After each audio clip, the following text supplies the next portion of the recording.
Mockran Firm in association with MBA are organising a safe tractor driving skills demonstration. And tractors are big, powerful machines carrying heavy weight. I'd say with the public address, 30 plus years.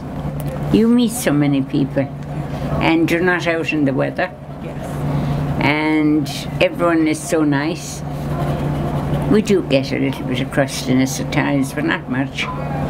And since they offloaded or took care of the lost children elsewhere, my life is all roses. I do remember one year, and it still makes me chuckle, you were giving out to 2 teenagers whose parents were waiting for them, and you said, and you're spoiling the day for them. For them, yeah, you know? they did, yeah. Yes.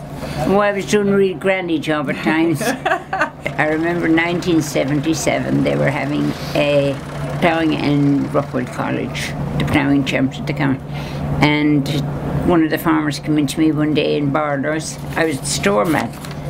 And he said to me, look, we have a meeting.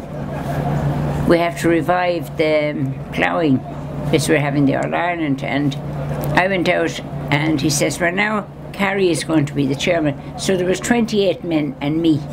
My husband died 10 years ago, unexpectedly, and I got a stroke 5 weeks later. And I'm still going around like Hopalong Cassidy. The mouth is all right, but the feet aren't. Yes. But well, we get there. Yeah, I think. As I said, Anna May only wants my mouth this week. Exactly. Norman and Robert, they will be demonstrating throughout the day, Wednesday. Both events happen beside Gate 13. Now, if you can find Gate 13 on any of the maps, please go along and enjoy that demo.